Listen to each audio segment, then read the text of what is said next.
importantly, welcome to the 10th anniversary of our annual leadership forums. I'm Steve Bloom. I'll be facilitating most of the time that we all spend together. As you know from having read about me, I'm a Yale alum, also happen to be a Yale parent, and I work at Yale in the Alumni Association. Although you hear a little bit more about this later, I'm a great believer in the magic that happens when students and alums get together. That's sort of become my cause at Yale. Over the course of time, more than 1,000 members of the Yale community have taken part in these leadership forums, and I'm glad that you're now among them. Before we dive in any depth, I want to acknowledge that the world has changed. We could spend a lot of time on that right now. We're all being blitzed by media, but it's worthy media. I'm so sorry and shocked, as we all are, by what's going on in Ukraine. I will say, in a very unfortunate way, this is yet another crucible through which we're going to see leadership of some kind. I don't want to be too philosophical about it, and I don't want to dwell on it right now, but it does raise this ugly question of, is leadership inherently good? So in the back of all of our minds, we should store that away. One can lead, and perhaps lead efficiently and in some sense effectively, even if one is not leading in a good cause. And there's something for us to ponder. But it would be a mistake for us to get started without acknowledging all the things that are happening and thinking about the members of that community and their families. If in case you don't have it, you'll see the breadth of people among you that are taking part. 10 of Yale's 14 graduate and professional schools, in addition to Yale College. All the different activities that you've listed are in the brochure. It's amazing all the things that you're all doing, many of which require leadership. And then each of you has posed a number of leadership challenges. Over the years, by the way, we've curated literally thousands of those challenges. This session that we'll be doing, this series of 4 sessions, will give you a unique point of view on individual leadership. This is not going to be one of those disguised series of sessions where it's really about how to be a better volunteer. Not that that's bad. This will not be a disguised session on how to manage better, although that's good. It's not going to be a session about how to be more efficient. This is going to be a series of sessions where, hearing the wisdom and stories and anecdotes from people like Brian, we get a better view of what individual leadership might be. We won't be hearing from luminaries reciting their CVs. I'm being very blunt about it. That's not what we're trying to do here. We're trying to sort of parse out what is individual leadership. So a lot of what we hear may be molded from unexpected hurdles, false starts, and failures, as opposed to sort of the other kinds of leadership that we hear about. A couple of things on logistics, and then a warm up, and then I'm going to hand it over to Brian, but I do want to do a couple of things first. Reminder that there'll be 4 sessions. This is the first of 4. The second is tonight at 7:30 East Coast time, and then at 4:30 and 7:30 a week from today. You'll hear 4 alums, including me as a facilitator, so you could say 5, but 4 varying perspectives. You'll hear from Brian now, and Johnny tonight, Lydia tomorrow, on Friday at 4:30 next week, and Orlando on Friday evening of next week. Each alum has stories to tell. It may not sound exactly like a story, but in essence, it's their own story. The final session that we have, the one on Friday evening of next week, will be student facilitated, the one that features Orlando as our discussion leader. I haven't said it yet, but there will be a bonus session in March or April. My fondest hope is that we find a 60-degree day that we're confident will happen 10 days out, so that we can actually arrange it and have as many of you as possible come to the most beautiful college courtyard in America. That would be Brantford. And we'll have food. This is not my imagination. It's just a matter of when and how we do it. And when we get together, we can pull together some of what we will have heard, and also the readings that you have. These were not required readings, but they're sort of interesting context, and just your own views of sort of where you are in your journey toward leadership. I want to give special thanks to the Yale Alumni Association, not just because they've chosen to employ me for the last 11 years, but because they are an important sponsor of events like this. And also to students and alumni of Yale, STAY, which is an organization that has existed for more than the last decade and which believes also in the magic of bringing students and alumni together. So thanks to them, and thanks to Brian and to the other alums who have volunteered to spend time. I have several asks of you, and then a couple of polls, and then the floor will be Brian's. My asks of you during the 4 sessions, or whichever ones you attend, I hope it's all 4, are first of all, think about what you believe to be the necessary elements of leadership. Without something, you can't have leadership. So what are those elements? Secondly, from the brochure, you'll see that one of our very talented graduate students has taken your leadership challenges and categorized them into 5 areas. For example, mission-centric leadership and communications and clarity and leadership. Sorry for the siren in the background. And I'd like you to consider which of those 5 categories resonates with you. You know, where do you feel like there's some relevant stuff in there? Thirdly, really, really philosophical questions. Is leadership definable? Is it innate? Is it teachable? Is it experiential? Is it circumstantial? What is it that allows individual leadership to happen? And then I'm sorry that today's, the events of the last 2 days make this relevant, but this was in my notes before that. How can leadership go off the rails? And it does a lot. Finally, so many of you are so involved in so many groups on campus and off campus. How might some of this apply to your own groups? So ponder those things, the necessary, the elements of leadership, the categories we talk about in the brochure. Is it definable, et cetera? Can it go off the rails? And how might it apply to your own groups? So what I'd like to do now is I have a couple of polls. They're just sort of informational and then maybe a little bit more than that. You can see here, and we sort of knew this in advance, we have roughly a 2-to-1 ratio of graduate and professional students and Yale College students.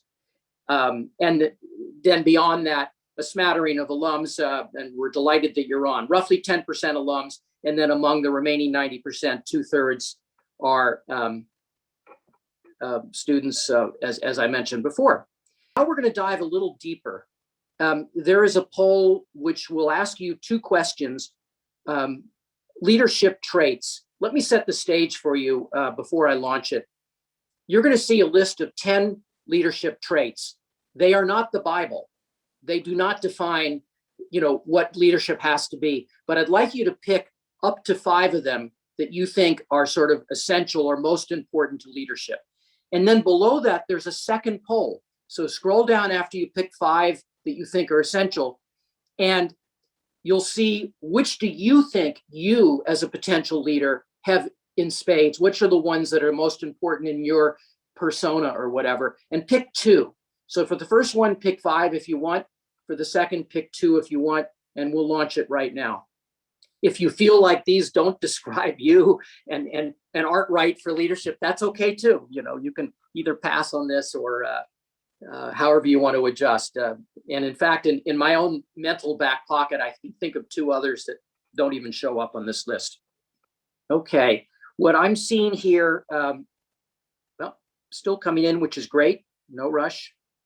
All right, I am going to end the poll now, just so we can keep moving ahead time-wise. And let's share the results. Let's look at them all together. So in the first of the 2, which was sort of what do you think are the most important 5, the ones that you mentioned the most were resilience, adaptability, creativity, which we combine sort of. This comes from a lot of the articles, by the way, and maybe from the gut. And also self-awareness, emotional intelligence. I'm glad to see that. And then not too far behind, we had reference to authenticity and openness and humility. So happy to see you all mention humility.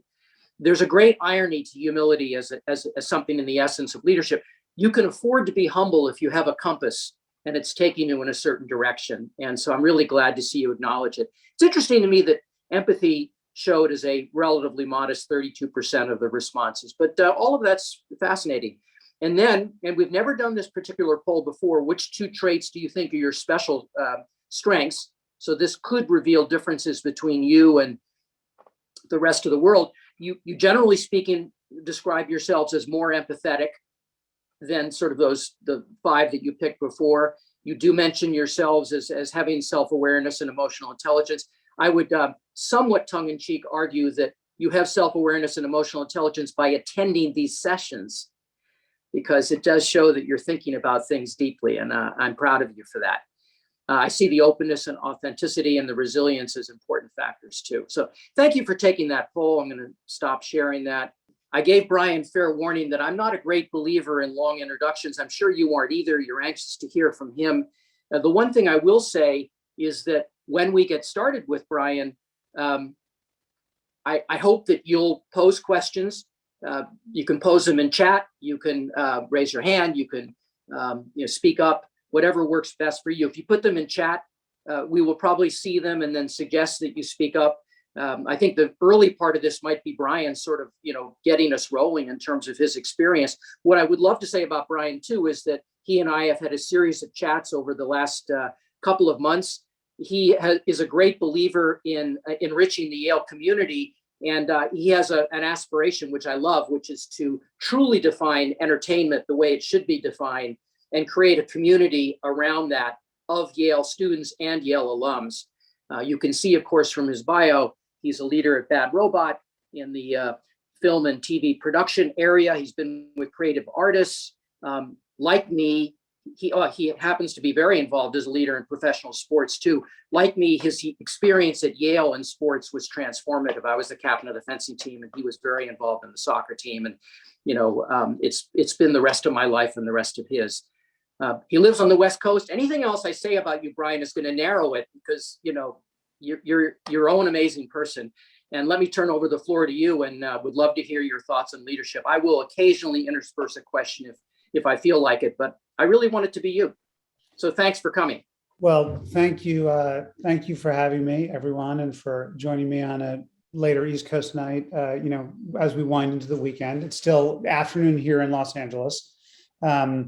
And though strangely cold, so I'm wearing a jacket to be the LA wimp that I am. But Steve, look, I'm going to do what I always do, which is I look at the rules and then I do something else, which has served me well for a very long time. So I'm going to give you a little bit of my background and my context on leadership. I'd really so much more enjoy a conversation and so much more enjoy questions than speaking particularly into a camera, which sadly I still do too often. So I'm going to do that, but probably cut it a little bit short and then try and engage more. So I'd love to hear any questions or thoughts you had right away. So look, my job here is not to give you my bio, but I am going to talk about leadership through what looks like 6 things I identified as the sort of 6 core things in my life. I do a whole lot of stuff, but I identified those. So the core idea, and I think leadership is different for every person, and there are many different types of leaders. There's not one. For me,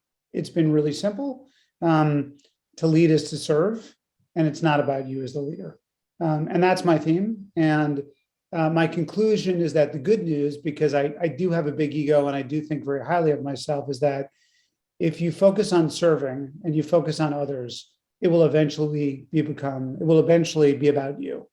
And so for me, it's that Venn diagram, that overlap between being a good leader, but also being an ambitious person and a driven person, where by being unselfish, by being focused on others, you will actually benefit yourself. And that's where I think the best leaders emerge. And for me, that's been the type of leader I've wanted to be in my life. So let me pull that through my career in my life. So I've identified 6 things. 1 is I'm the president and CEO of Bad Robot. I'll talk to you about that. 2 is I'm the founder of a large nonprofit, which I did with a Yale classmate of mine called the Opportunity Network, which has been around for a very long time. 3, I'm a founding shareholder of the women's professional soccer team here in LA, and I'm a board member called Angel City with a bunch of amazing women and shareholders. And I'm a new board member at a big sports agency called Excel Sports Management. And then I'm a parent and I'm a husband. So I do a bunch of other stuff. I'm super political. I'm involved in 1,000 other things, and I make lots of investments. But I'm going to pick those 6, and I'm going to talk about about how my concept of leadership drives through those and how it works for me. And maybe there'll be something there for you. And Steve, I'm also thrilled to answer a bunch of the questions you set forth as well, because I've given some thought to them. So what does that mean? So Bad Robot, for those who don't know, is a film and television production company founded by my partner and his wife, who's also my partner, named J.J. Abrams. We're known for Star Wars and Star Trek and Mission Impossible and Westworld and Alias and Fringe and Lost and all this other stuff. And some really great things we've made recently, including some great docs like on Netflix Challenger and on Showtime UFO, and an incredible limited series we made last year called Lovecraft Country, and much, much more. But I can tell you about that some other time. What I'm here to tell you is that I am the business person. I am the president of the company in a sea of incredibly creative people. And my job, though I'm in charge pretty much, is to make their lives better and to make their lives easier. And when I talk to our head of television, or when I talk to our head of film, or when I talk to our head of games, or I talk to the assistant who is 3 months into the job, the way that I think about it is, how can I make your life easier? Yes, I have to handle problems, and yes, I have to manage. But where I think my influence comes, my ability to steer the company in good ways, is to say to people, how can I make it easier for you? What can I do that makes it better? And I go out of my way to be really, really accessible, not for long, winding conversations, but for specifics like, what do you need? Who can I call? How can I help? You want a perspective, you want advice, and I try and make myself very, very accessible and very, very practical, so that when I turn to someone and I have to manage them, or when we have to make a difficult decision, or when we have to make an investment, I've not been given the right to do that because I was hired, but I've earned everyone's trust. And I think that's because you go around life and you do things and you help others. And that, to me, empowers you to be a leader. It opens every door. And you don't do the favor, and you don't do it so that you can cash that chip later on. You do it because it's the right way to lead. And it gives you authority, moral and actual authority, to make decisions and to be a good leader. So for me, as the business person at Bad Robot, you can imagine we're about 110 people. There's less than 10 business people at the company. So I'm constantly helping people navigate the creative process, which is a very difficult thing to do.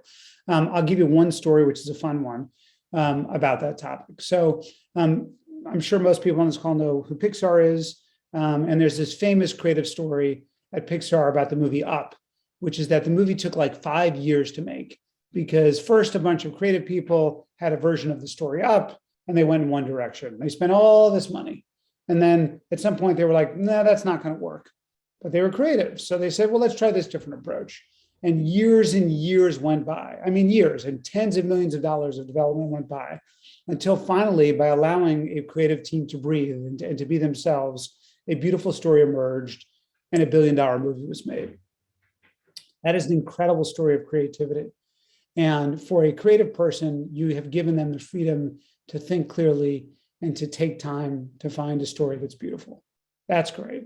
But imagine being the business person, where all you are is you're late, you're over budget, nothing's working. That's an incredibly difficult process. That's my life every day. So it's so fun that it reads great in the Pixar book. It was brutal for the CFO and the president of Pixar to deal with that process. And I can run around every day and we're always over budget and we're always late. And I can be like, guys, you're driving me insane. But I got to bury that, and I got to focus on what are the things that I can do to make their lives easier. What is the grass I can mow? What is the brush I can clear?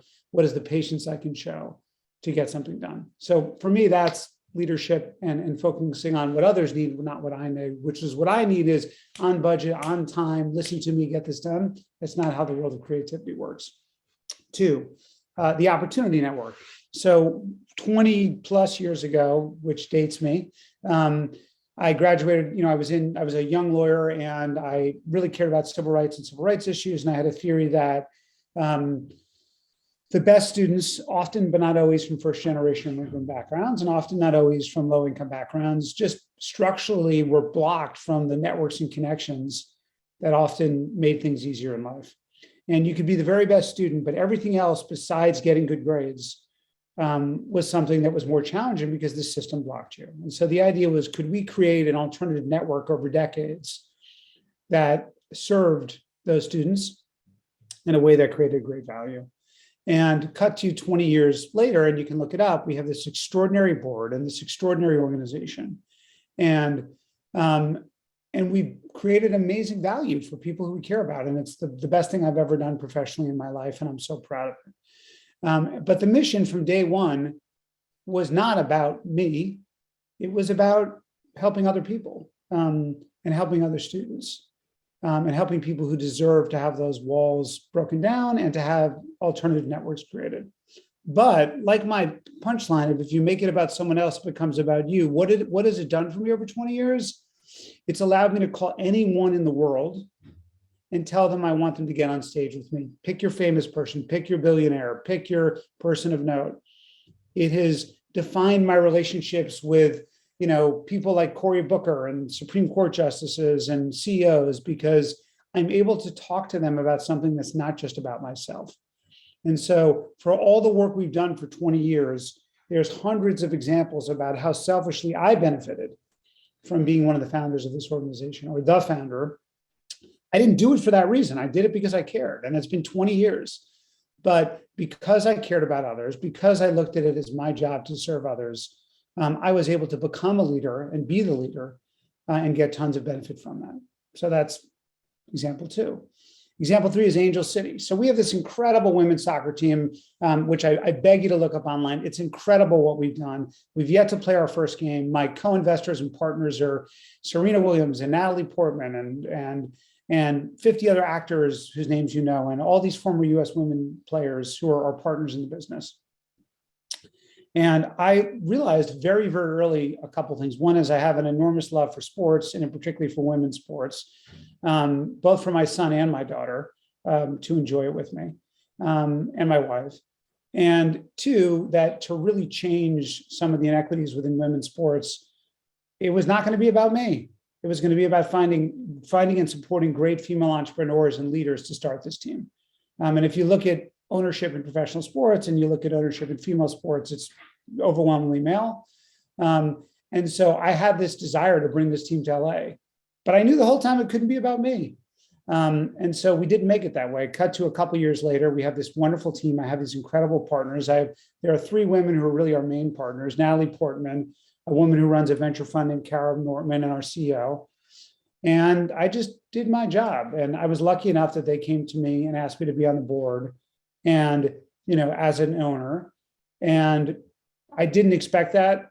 I didn't try out for it. It happened because I focused on putting them in the position and being helpful to them. And so for me, this theme, as I thought about this, has been, I led us with them into this opportunity, but I had to realize it wasn't going to be about me. It was going to be about them as female leaders and female entrepreneurs. And again, I think taking a bit of a back seat has turned out to be something really rewarding for me personally.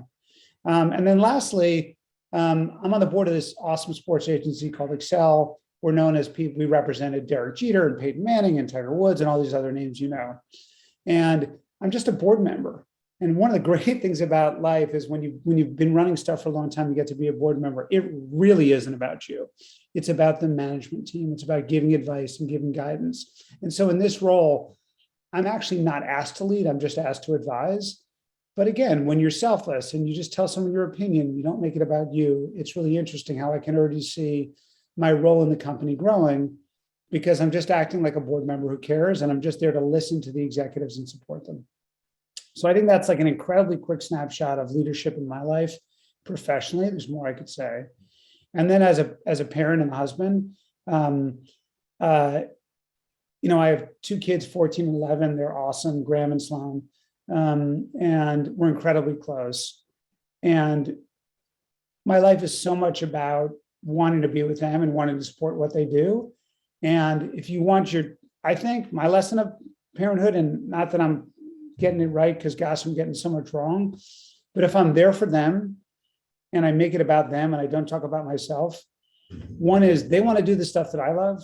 They want to hear from me. And the more that I demand something, the less I get. The more I listen, the better I do. The more I make it about them, the more I'm there to support them, the more they want my support. And so, being a parent is being a leader. but listening and the things we talked about before, like empathy and caring and kindness and flexibility, are so important when you're leading as a parent, but they connect to life too. And then finally, as a husband, my wife is an extraordinary woman. We're both lawyers by background. She is the co-CEO of an extraordinary nonprofit called Baby to Baby, which is just amazing. And they give out essentials to low-income moms and families. Google it if you can. It has every famous woman you've ever heard with a child you could possibly imagine. They've given away 100 million items, diapers, wipes, gear, strollers, in over 50 states, in 150 cities, just since COVID started. And so I consider myself her plus one in life. She has unbelievable relationships and runs an unbelievable business. And I really feel like it's my job to support her, not the other way around. And as a result, she wants to support me and she feels the same way. And so by being focused on being there for each other, I think we're both actually leading in our marriage, and I think we're both benefiting. I'm lucky when I get to be her equal, but I know it doesn't matter, because if I'm going to support her, she's going to be happy and we're going to be happy. And so it's been the same theme from personal to professional. For me, leadership is to serve, to make it about someone else and not you. And I guarantee you that all those instincts of wanting to be in the front line and wanting to get the cool opportunities will come if you trust in those first two instincts. So, Steve, those are my initial thoughts. Brian, that's a wonderful summary. And actually, near the end of our time together, I'm going to try to pull some of those thoughts together. And you're right, they do resonate with some of the things that were in the poll and some other things that are unique to Brian. So I do have a question for you. And again, for everybody who's on, please feel free to pipe up or put something in chat, and then we'll ask you to pipe up. But, you've traveled through time now. I'm sure you can't believe that it's been, a quarter of a century since you were a student undergrad or whatever at Yale. Who are people you've encountered that you admire as leaders? I love that question because it gets me to talk about people who meant a lot to me. So I have one who you might know, you might not know. There's a lot about him, and one who you probably will know. So the first person is, there's an incredible mentor of mine named Peter Guber. And Peter is the owner of the Los Angeles Dodgers. He's one of the owners of the Los Angeles Dodgers. He's one of the owners of the Golden State Warriors. He's one of the owners of the LAFC, which is the soccer team. He owns the largest esports team. He famously has lots of books written about him. He was a crazy Hollywood executive who sold his company a couple times. And he is now 80. And what I admire about Peter is not all of the things he's accomplished and all of the things he's owned and sold and the success he's had. What I admire about him is he has an army of people just like me, roughly my age, on my late 40s, who he spent, tens and tens of hours giving us advice and never asked for anything in return, ever. And so as a result, we will all do anything for him.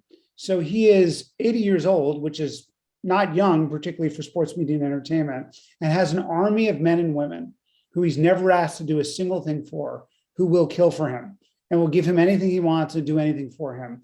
And watching him do that, he knew, he's brilliant, don't get me wrong, he knew exactly what he was doing, and he never asked. And as a result, if he ever asks, if he asked me right now, I'd hang up the Zoom and drive to his house and do whatever he wants, because he was unselfish, because he gave, and he didn't have to.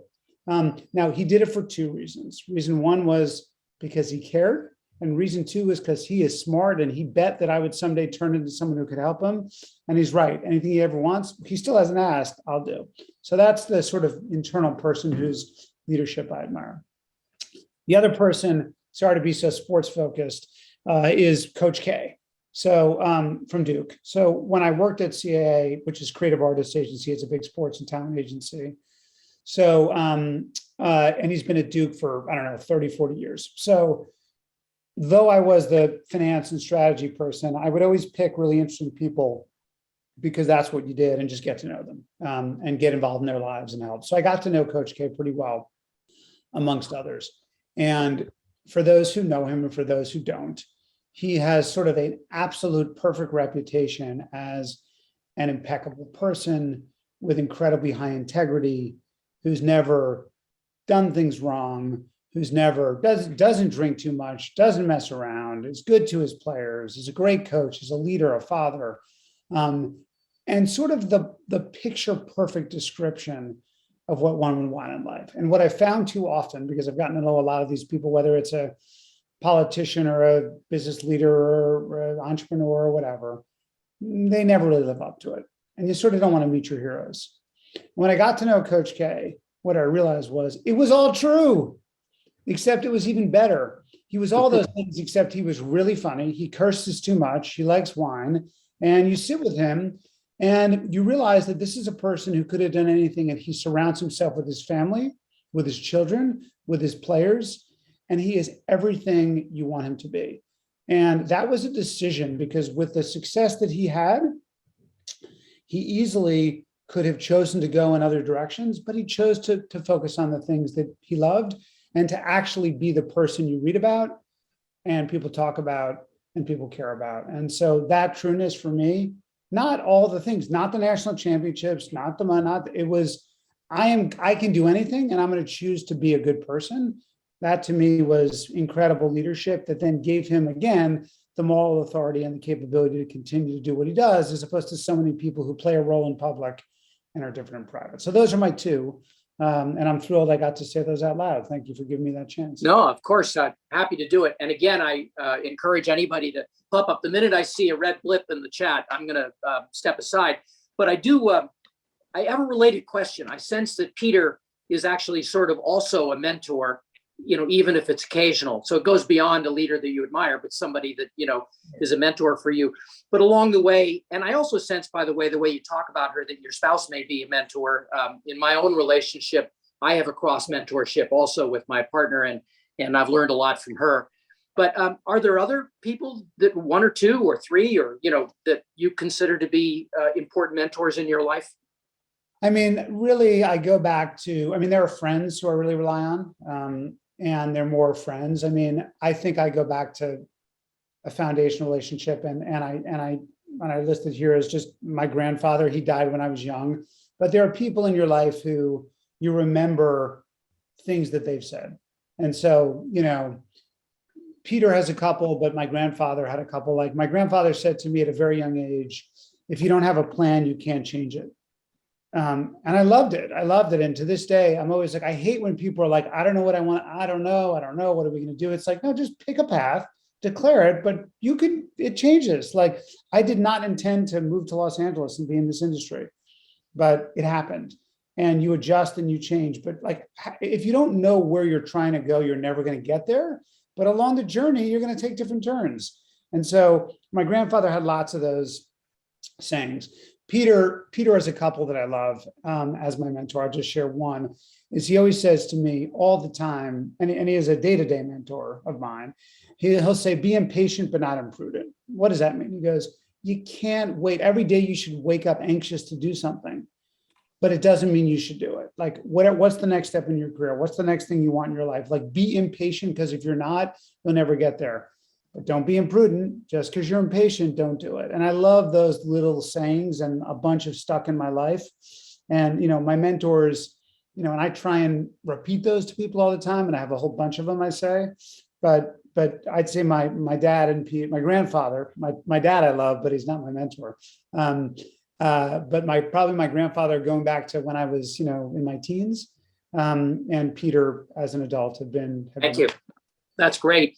Ben and May have both put questions. And by the way, coincidentally, they may have been among the first to log on. But Ben, why don't you speak up with your question? And after that, we'll have May. Thanks, Steve. And thanks, Brian, for coming to speak with us. I guess like my question goes back to the up example. Having so many creative people, but then, you know, spending 5 years to get a project done. I guess the question is like, during those situations, you know, how are you continuing to motivate people to stay on time on the timeline that you need to? Because it's like, on one hand, you don't want to really like mess with their creative process, but on the other hand, it's like there are a lot of expectations on you to make sure that you're managing everyone effectively. And I think in particular, it's like, how do you navigate those tough conversations where, you might have to be like, hey, you're not really pulling your weight, or we're supposed to go, we should try to go about this a different way because things don't seem to be working out? It's a great question. Thank you for asking it. I think there's a couple things to be said there. One is there are certain people who lead through fear or power, in the worst ways, like in, what's happening in our world today, or just bullies. Just people are bullies, particularly in our industry. There's a history of just awful executives who are just jerks, and you can do that and you can make a lot of money and build something great. Doesn't sound like the life I want to live. By the way, it doesn't work in creativity, because you can't say to someone, make the story better, draw the thing pretty. It doesn't work. I don't view my job as telling someone what to do. I want to just guide them back onto the track, right? Like you want to just sort of like, it's like you're not driving a speedboat that you're turning. It's sort of like an aircraft carrier. You're just pivoting it in this direction and you're relying on others. My point about serving others is that at that moment where you've helped and you finally have to say the thing of like, you gotta turn over the first draft. HBO has now called me 4 times and like, they really need to see it. And I know you don't think it's ready. If I say that without the, I can demand it and they'll give it to you. I'm not going to do that. That's not my style. But because I've spent so long saying, how can I help? How can I be there? How can I listen? When I say that, they trust me by and large. And sometimes they still don't do it. But my approach has been to create goodwill and to show someone you're there to help. And particularly in a creative industry, when I'm not the creative, I'm really there to steer gently, to push in that direction and to earn that trust, so that when the moment comes, and it does, when you're like, enough is enough, or I'm shutting this down, or this isn't going to work, or we're not doing that, people don't look at you and say, how dare you? They know you've been there along the way. That's great. Thank you for that. And thank you for the question too, Ben. It's great. May, you want to do your question? And I'm just about to put in the chat the order of others who have asked questions so we can get that done too. Floor is yours, May. Yes, thanks, Steve. And thank you, Brian, for speaking. I especially love the fact that you're bringing in this background in the entertainment industry. So a little bit of background is I spent the last semester working with Disney in Burbank and their innovation team. But I also felt extremely intimidated in this LA sphere because I am a student first, and I'm also an intern. At the same time, I also wear multiple hats as the founder of a nonprofit, and we're hitting a wall. We need a lot of influential voices to try to take it to the next level. But my question is, when you feel like you're such a small fish, you are a student, an intern, not somebody who is really experienced and has all this experience under their belt, how would you get somebody who is a big leader to want to support your mission? Another good question.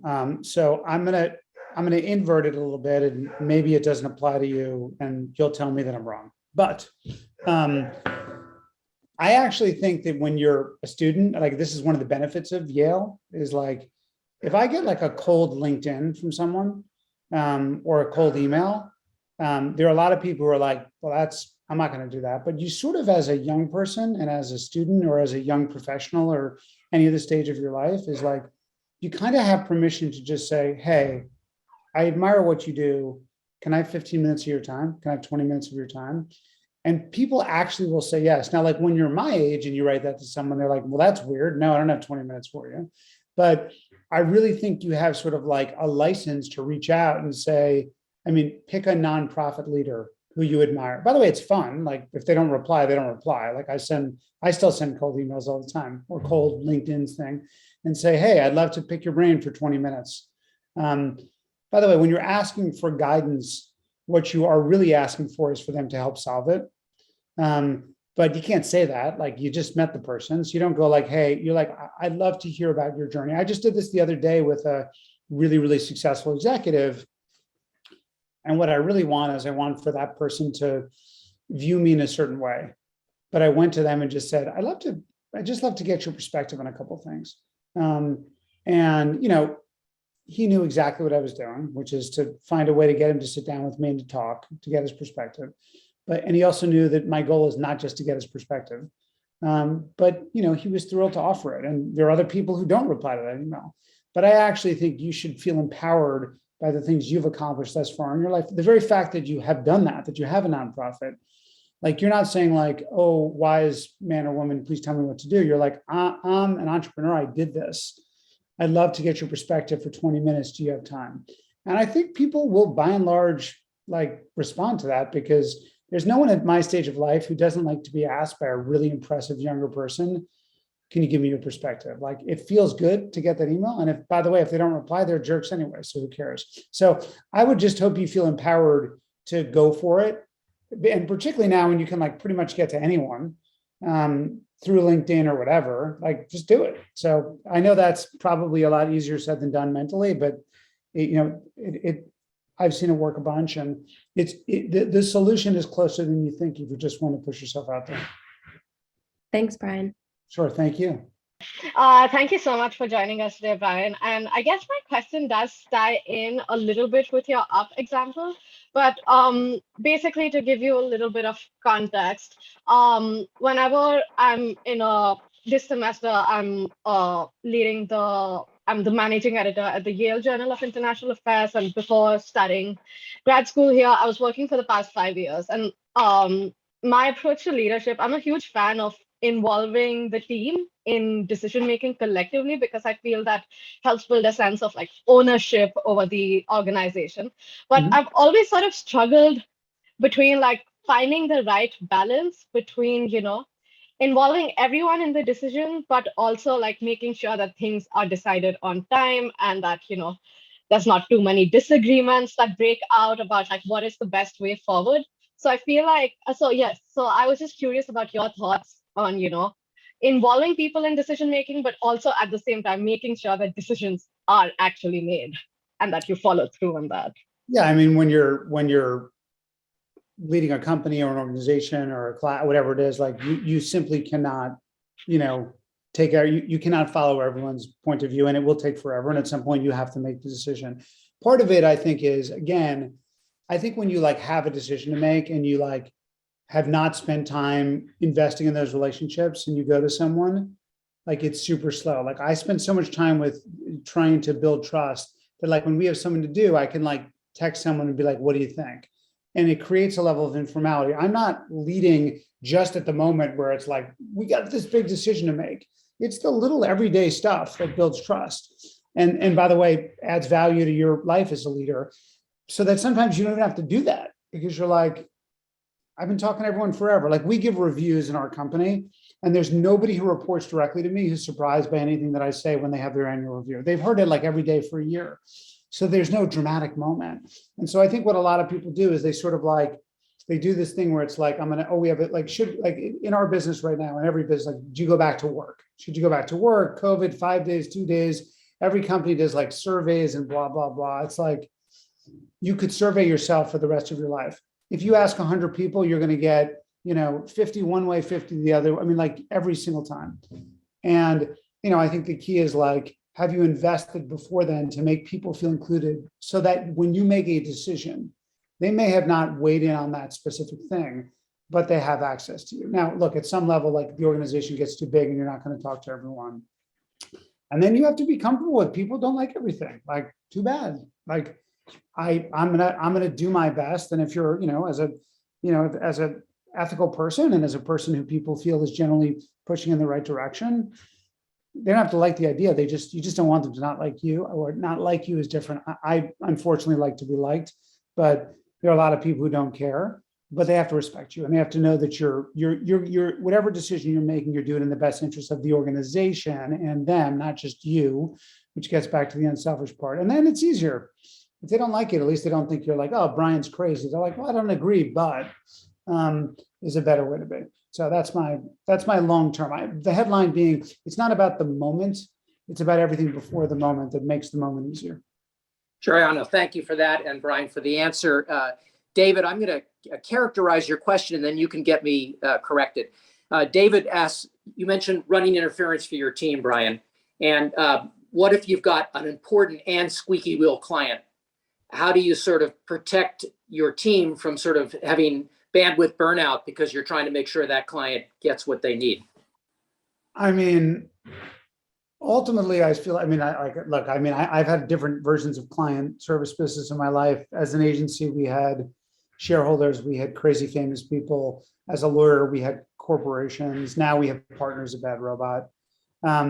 I think the best thing you can do for your colleagues if you're in a leadership position with a difficult person or difficult client is always take the difficult things on your shoulders.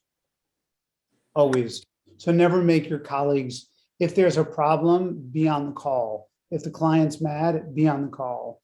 If you're going to get fired, be the one who gets fired.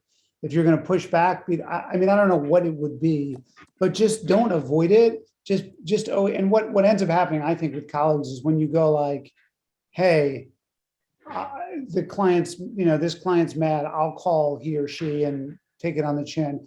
Inevitably, people often say like, thank you so much, I'll do it. But they feel like you have their back. But like, if you're the boss or the leader, like, and you're going to support your colleagues, like you got to be there with them and don't make them deal with all the brutal stuff. And then even if they know you're willing to do it, they're more likely to want to do it themselves. So that's been my experience. And as a result, I've had a lot of unpleasant phone calls, but what are you going to do? You know what? I agree with you 1,000%. In alumni relations, as you can imagine, this happens a lot. And being on the call, good things come out of them. First of all, you learn obviously by being there, taking the tough ones along with your teammate, but the other is sometimes you get a really good outcome. Brian, the next questioner I think was Rubrest. Would you like to just ask your question? Okay, thank you, Steve. Thank you, Brian, for your time. My question kind of follow up with your comment earlier that says being impatient about your future and kind of getting excited about what you want to do in the future or tomorrow. And I wanted to know the balance, because every time I find myself being excited about tomorrow, I'll be anxious and not be at the present moment and kind of enjoy the momentary blessings in life. And I think it would get mixed up when things are added up and the roles and responsibilities kind of expanded. So I would like to know how to keep the excitement and the impatience for tomorrow at the same time, balancing the things that you have at this point. Great question. It's really hard. I'm going to use two sayings that I get because I keep talking about this guy, Peter Guber, that he's given to me. And he's 80. He'll say,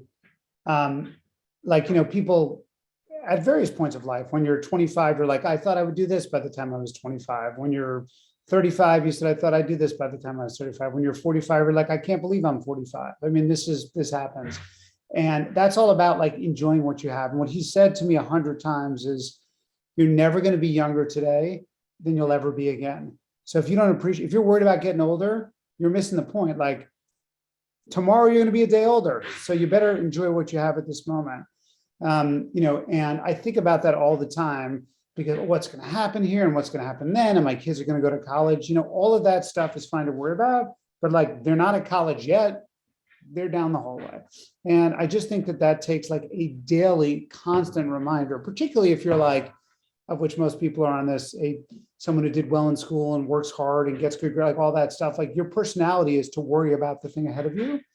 And it's a daily struggle. It's a complete and utter daily struggle. But I think about that notion. The second thing, which I love, is which he's always said to me, is he said, these are the good old days. I said, what do you mean these are the good old days? He goes, I'm telling you, in 10 years, you're going to look back at your life right now and you're going to say, those were the good old days.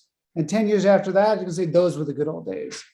And like, you're going to remember those years and be like, God, why did I work? That was so fun and amazing. And I didn't have this and I could do this. Like, and I think those sayings to me are like, and as a parent, you really get it. Because the first thing when you're a parent happens, you take your kid in a stroller and someone stops you on the street and they go like, they're going to grow up so fast. Like, I mean, every parent in the world says that to you. And you're like, yeah, no, I know. And they're like, no, before you know it, they're going to be in college. It's terrifying. And I've never had that because I listened and I like really get it. I'm like, they're 5 now, they're 11 now, they're 14 now. But that was a conscious decision to want to realize that like today is, I'll look back on this year and say, what a crazy year and all this stuff. And hopefully there won't be World War III, but the headline is like, I'll look back on this. So I think it's like, there's a bunch of things you find that are your tricks. Those are my tricks. But it's super hard for driven people. And it's only going to come down to you finding ways to remind yourself every day. So I know that that's not a silver bullet, but it's what I do. And thank you for asking. Brian, thank you. I think Julian has a question if you'd like to pipe up. I do indeed. Thanks, Steve. And thanks, Brian. This has been great fun. Just wondering, and maybe more inviting you to spend a little bit more time talking about your conception of public good, and wondering if you think most leaders or people who are in powerful positions struggle to balance private advantage with serving public purpose. Is that overblown? And then, like, what's the balance of, I guess, faith and naivete to approach either advocacy scenarios or partnership scenarios with folks who, whose reasons you may not have full on. Can you dig in a little bit more? Give me more, what, like, try and be more specific about, like, what is there something in mind you're thinking about? I mean, I think generally, like, talking about a broader ethical question between whether people are more motivated by self-advantage and self-interest and power, or commitment to others, because I think it's important for leaders to certainly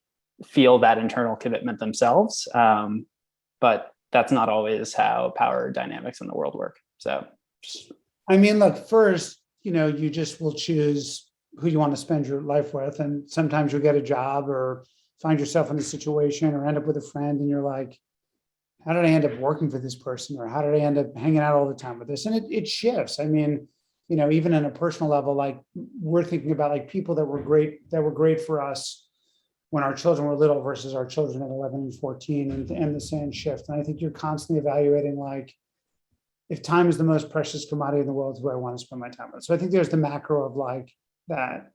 And then there's the more specific of, there is a moment where you're just like, that person's a jerk, or that person's self-serving, and I don't want to do it. And, I think that's not always something you can do, but it's something you should try to do. And then the third, which I think is most commonly the case, is, and I'll answer this through, like, a business and philanthropic lens, is like, how do I navigate this, and how does that person help me serve my interest, even though, like, I don't love this, and it's like, it's no different than when, like, the big donor gives to the college and gets the library named after them, and you're like, oh, that was brutal. And you're like, on the other hand, we built a library. When the donor is a certain type of person, at some point you're like, I don't want your library. And at some point you're like, but that stuff's not easy. People make those decisions with where they take investment from. They make them from who their bosses are. And it's a navigable kind of EQ thing. But I will say one thing, which is not really your question, but I think it's how I think about stuff. I do a lot of get to know you meetings, and I have my entire life.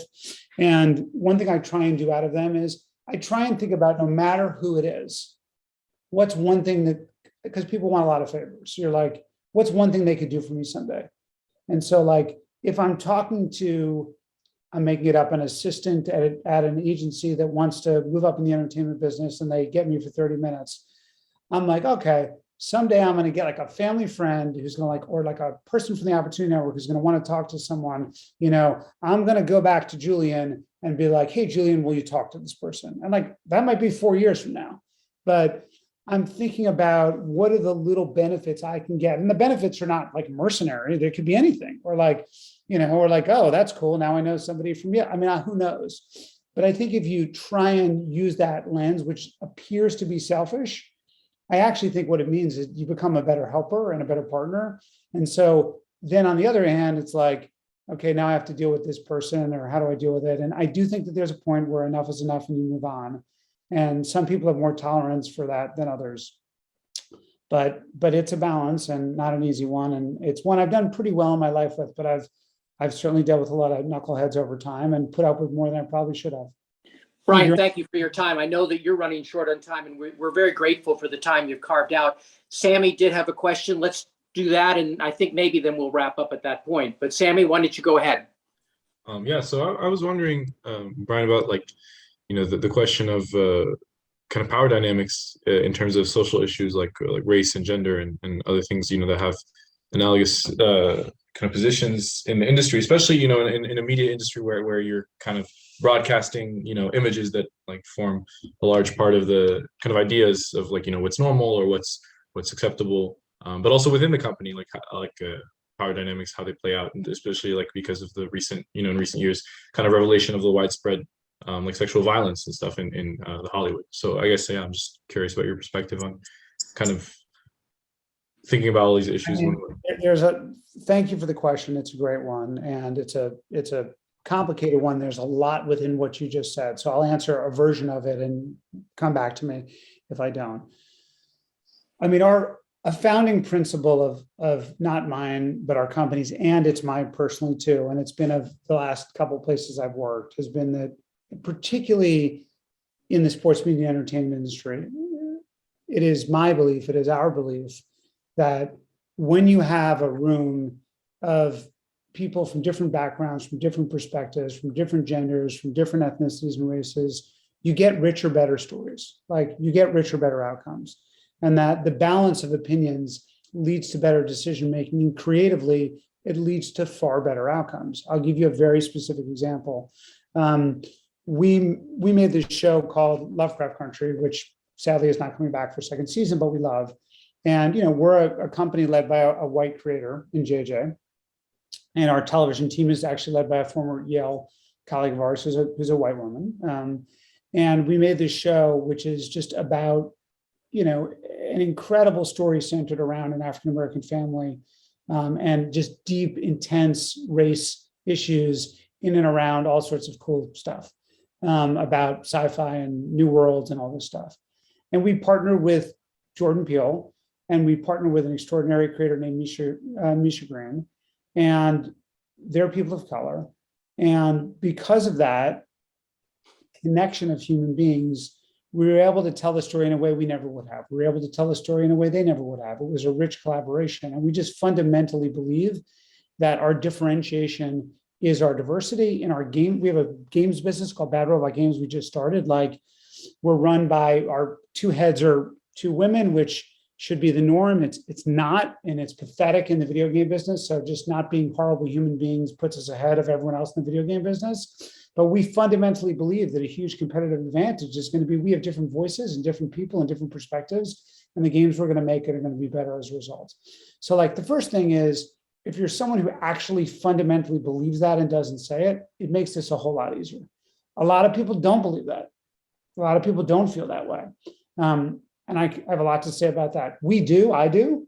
And so for us, it's been the company we've built, the stories we're trying to tell are inspired by getting different voices out there. As for power dynamics, you have to commit. I mean, my opinion is you have to commit as an organization, as a society, to empowering people and having people in the room so perspectives are heard and good things come out of that.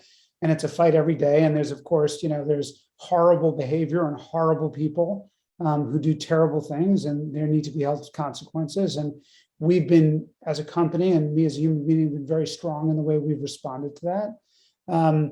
But I can only, we can only control what we can control and use our influence the best we can, which is quite a bit, to make clear that the things that we believe in are heard. So, I think as an industry, or even just in industry in general, we're at the very beginning of this journey to make sure voices are heard and dynamics change. And we're very, very committed to doing our part to it. And so it doesn't feel, we don't want to pat on the back for that. We're doing it because we're just a better company. Like, it happens to be something we believe in. But when you can combine your desire to do something you believe in with a selfish economic outcome, i.e., by being different, by being thoughtful, by being diverse, by hearing different voices, we're going to just be a better company. It's made life a lot easier for us. So that's how it relates to us. I don't know that that answers your broader question about the industry, but that is how we think about it. And it's working as far as I can tell. I know, Sammy, thank you for your question. And Brian, I know you need to wrap up. Just a couple of quick things. The first of all is, very importantly, thank you for your time. Unbelievable how you can spitball answers right out there from each question, one after the other. It's great. And thank you for your candor, which is, I think, part of being a great leader. Our speaker tonight, I know you probably won't be there, but our speaker tonight, I hope you can listen to a recorded version, Johnny Byrd, was at the bottom of the totem pole on the UConn National Championship basketball teams before 2010. And he writes about that experience. He's a self-professed introvert. He's become a leader in navigating life as an introvert. I know you'll be fascinated with that. So I hope you get to listen to the recording. No, I did read about his background, and I just even think, even apropos to Sammy's question, like we think about our biases, and there's this concept a lot of you are probably familiar with, called unconscious bias, and sometimes it's about people who are different than you. For me, it was about introverts, actually. Like when we did this training, I was like, I usually listen to the people who talk the most. And then you're like, and what you learn in something like that is, but just because they're not talking doesn't mean they don't have better ideas. And so it's constantly question yourself through the things that have to be, through empathy and through self-awareness. It's not just because they look different than me. That's a big piece of it. They might act differently.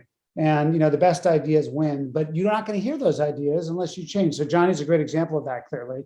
But even as it relates to like, how do you change working environments?